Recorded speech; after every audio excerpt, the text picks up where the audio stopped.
13 names, 13 invitations. These are the kids that the AFL basically has told us they're going to go in the first round. Tonight, we're going to break down every single one of the night one invitees. What are they? Where will they go? And what do they do? Let's get into it.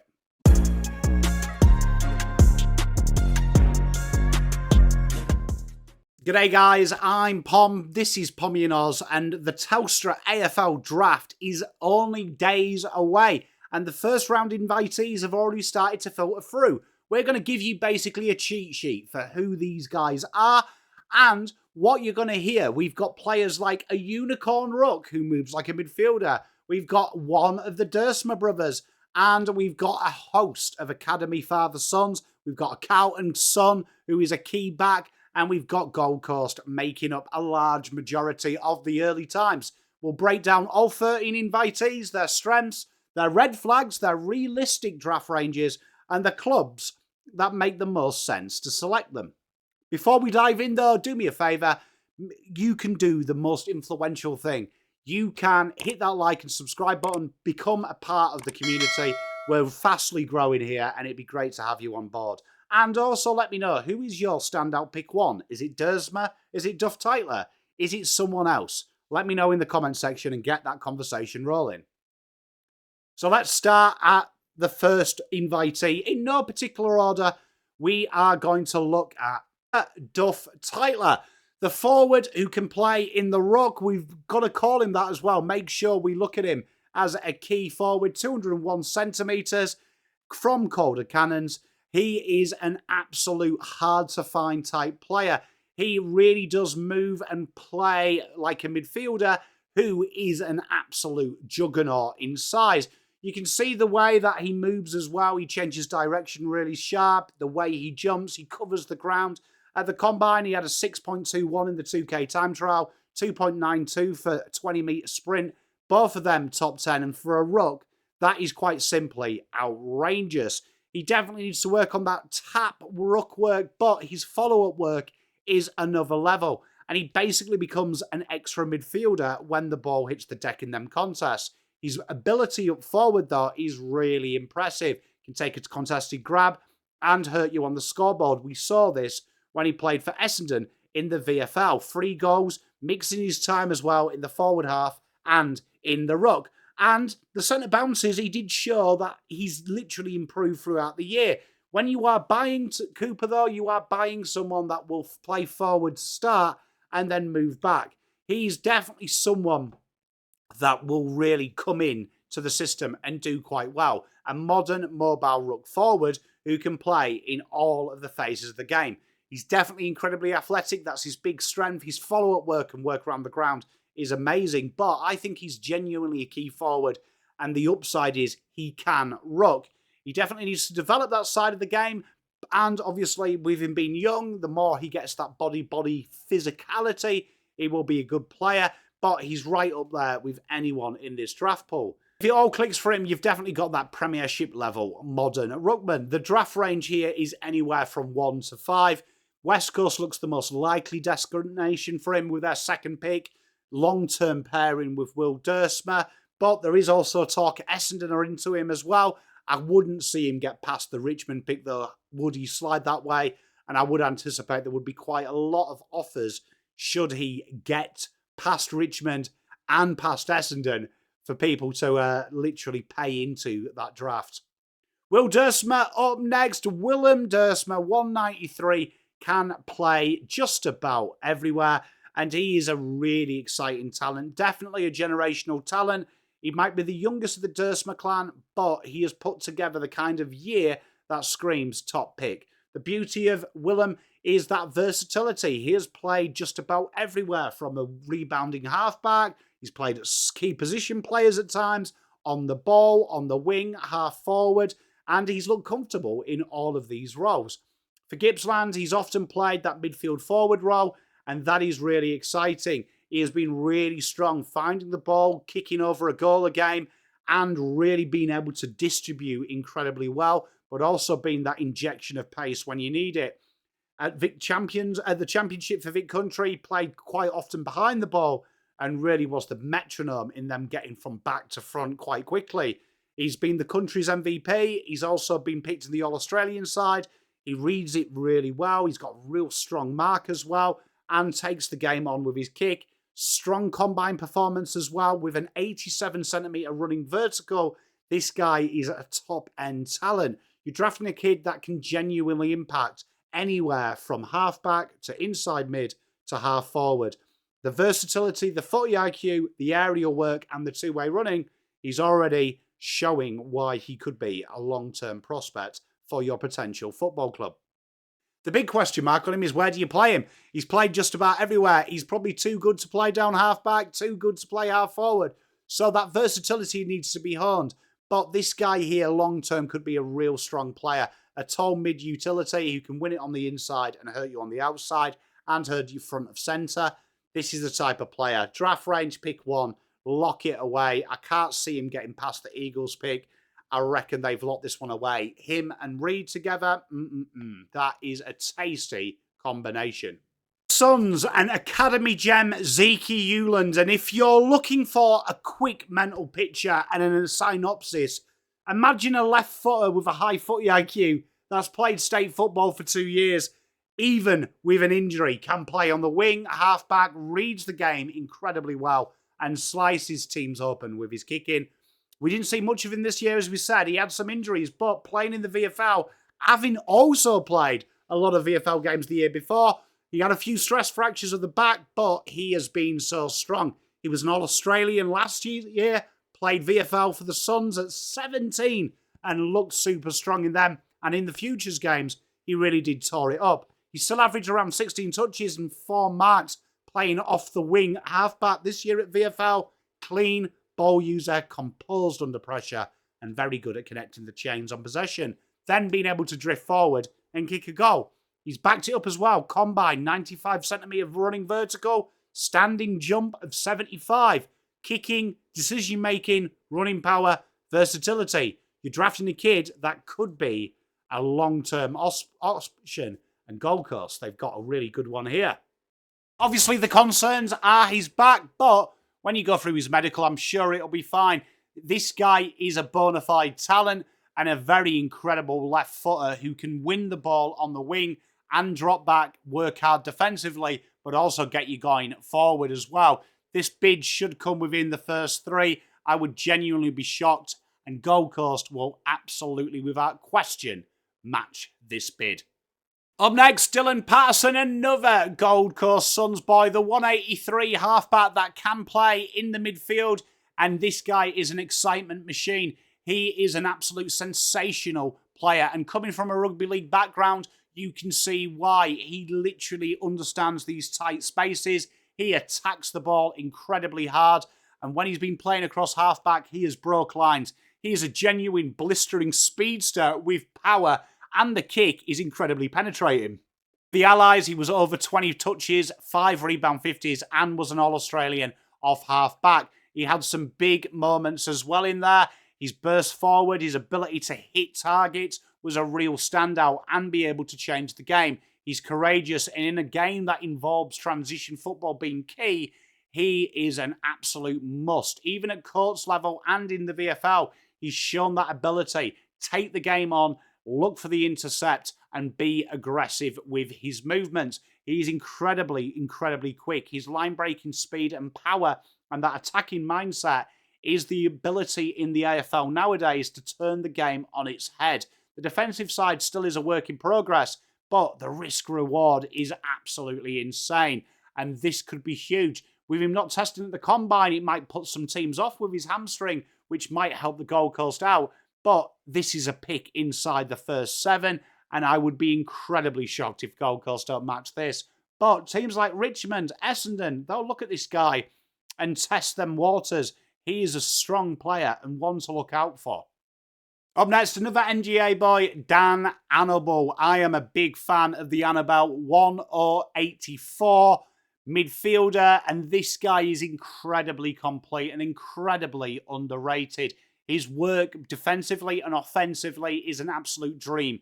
He is, at his core, a clean ball winner who can do things with one touch. and a serious contest-to-contest stoppage-type player. He was super strong in the Coates League, just under 30 touches and big tackle and clearance numbers. And at championship level for the Allies, he was huge. Equals second in the Lark Medal and an easy All-Australian. He's even showcased it in the VFL and really shown that he works hard and he's ready for senior football. He's going to a team at Brisbane that are very established in the midfield, but this guy will play in 2025. And having leadership on his resume, captaining every level of the academy, just showcases the elite work rate of Daniel as a footballer. Clubs love that kind of thing. And at the Combine, he was strong. Strong 2K time trial. The endurance base is huge. Them strengths, the contested, the stoppage work, the two-way running, and the tidy ball use is one of the safest picks in this draft pool. The big thing is people go, well, he's not explosive and flashy, but that is huge because when you look at what Brisbane have built, they've already got freakish upside talent around him, and this guy's floor is almost sky high. What's his range? Well, this will be interesting. I would say anywhere from pick 3 to pick 8, and they will hope it be on the late side, but Brisbane will lock this one away. They have got some matches to worry about later on, but I don't think anyone will begrudge Lions for having this player because they've got to match it. He is a supreme talent. They've got such good midfield, and I think they're going to get a real gem here. I'm a big fan of Danny Annable, and I know people have got Jagger Smith locked in for the Rising Star. If Annable plays, he won't be far behind. Sullivan Robey in next, the bolter of all bolters, as we call him. 2 years ago, he was cut by Dandenong, goes away, grows a mass amount, just under 20 centimetres, and suddenly, back end of this season, has gone from obscurity to hello. Playing that mid-forward role, he has been absolutely insane for the Eastern Rangers, and at 192, his ability to lead crash packs, but because he was a diminutive midfielder at one point in time, his ground ball game is absolutely mental for someone so big. If you want to go and check something out, go and watch the Western Jets game where he had 40 touches, 3 goals, absolutely took the piss. He was playing the game on easy mode. And in the grand final, he really did showcase it, and he had a cracked collarbone. So this is huge. He's clean at ground level, strong in the air, covers the ground incredibly well, and has a really nice kick. And that size plus mobility with clean hands and a genuine scoreboard effect makes you a must-have in the top 5. A really intriguing type prospect. Now, the sample size is relatively small, but the risk comes with a huge ceiling. And this is something that you would definitely look for. You can teach the finer points of midfield craft. You can't teach freakish athleticism and nous. He's going to be a really intriguing one here. The picks here, you could make an argument for 2 till about 10. This is a real big watch. I don't think he gets past Essendon's picks, so it's going to be up to Richmond or Eagles to take a punt. I could see a team even trading into this as well. A really intriguing prospect, Sullivan Robey. Excited about seeing him in the AFL. Harry Dean up next, another father-son, and the Blues are going to be stoked with this one. 194, rangy intercept. Defender who can play the key and very strong. He works so hard on his craft, and this year he's just gone from strength to strength. He is like a real strong air traffic defence system. Everything in the air he marks, and he's got one of the easiest, beautifulest kicks you'll see from the back half of the ground. Hits targets all day long. Very competitive. He's played against some of the best in his class, and at the fall of the ball, he's pretty good on the deck as well. Strong at spoiling, loves playing out in front, leads the key forwards to trouble. He's beaten players like Aidan Schobert, Mitch Marsh, Cooper Duff-Tytler, and Max King, and beaten them quite well at times. Strong 6 marks per game, huge intercept numbers, and was probably one of the first picked when he was the fullback of the All-Australian side. For Murray, he has been insane as well. 8 marks a game and 20 touches, almost dictating traffic from down the back. His intercept and his positioning is insane, and his ability to understand where he is in relation to the play. But the competitiveness is a real big one. Even when he gets beat, he keeps coming back for more, and that is a real positive sign. This is going to be really intriguing because people do always look at these types of players and go, oh, they're not 200 centimetres and everyone's 200 centimetres. Watch him play. I don't think that should worry you. This is going to be intriguing where he is. There's rumours that Eagles will bid on him too. I think more likely you will see a bid somewhere in the Essendon, Richmond, Melbourne range, that next crutch. Let's just say core average 5. He might be the best key defender in the class, but also you've got to take into account that a lot of the top 7 are midfielders. So I do think that will maybe knock him and affect him. It's going to be really interesting, though, if he gets past the Essendon cluster of picks. Carlton are going to be laughing. Xavier Taylor, another Eastern Rangers boy, and this could be really intriguing. I wouldn't be shocked to see wherever Xavier gets bid on, Harry Dean gets bid on, and this guy here is an attacking interceptor, but I think his future's in the midfield. He goes about his work with a real surety that few players do. His ability to fly for marks at halfback, but then just hits up a guy on the run in the midfield is something exciting. He is Mr. Take the Game On, and he was huge towards the end of the last season. The grand final game really showcased what he is about, his ability to control the ground and the aerial game, but also dictate transition football is exceptional, and he can defend incredibly well one-on-one, but also launch attacks. His aerial ability, his competitiveness, his defensive versatility of being able to play big, little, and small is really good, but his offensive game is something that in the last 6 months of the season has really gone from strength to strength. This is going to be a real strong one, and this is where do you take him? I would say anywhere from 4 to 8, you've got to get him in. This guy is that modern-day player, and I think when you look at a hybrid midfielder who can play down back, you probably would have him a little bit higher. Really exciting to see where Xavier goes. Strong, strong player. Sam Grlj up next, and the speedster with an engine to match. 182 halfback that has played in the midfield. It's very, very hard to find a guy that can run as fast as he can for as long as he can. He is literally, like the name says, he sizzles when he gets the ball. The speed in which he gets is insane. 5.59 for 2Ks and a 2.92 20-metre sprint. This guy does everything in fast forward. He gets the footy and he takes the game on. And at Oakley, he really did showcase that danger around stoppage with his direct running patterns, and also the fact that he isn't scared of defending.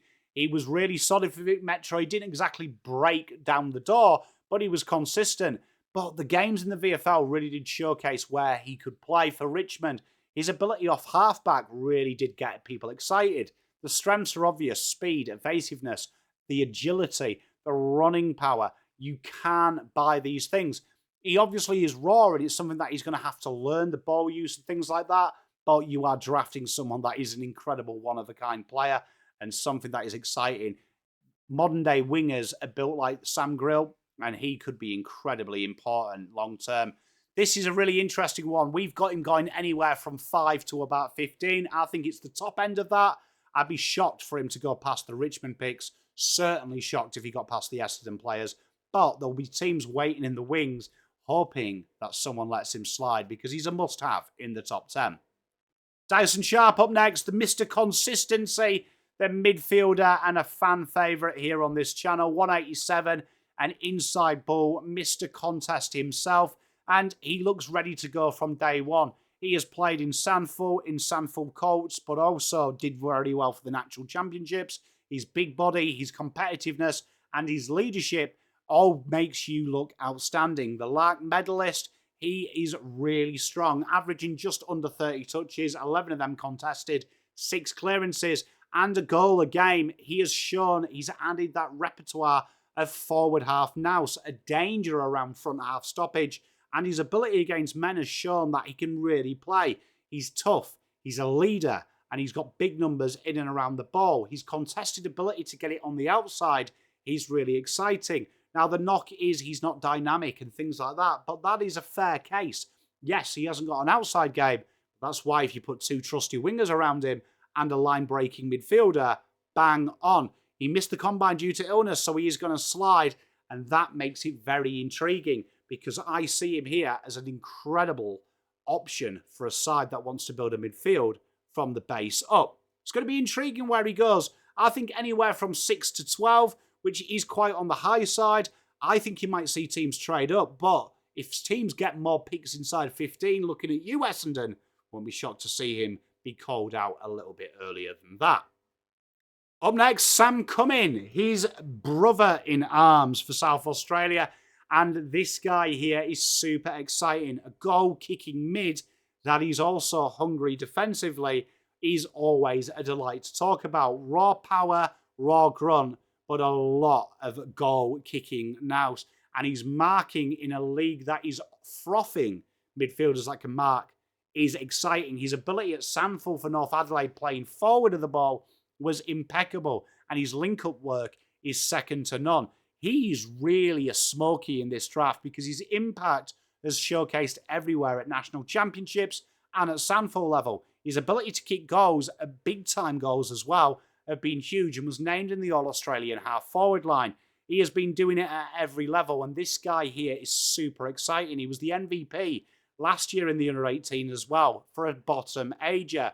Now, the injuries did cut short things a bit early, but strength, competitive edge, scoreboard impact, work rate, this is huge.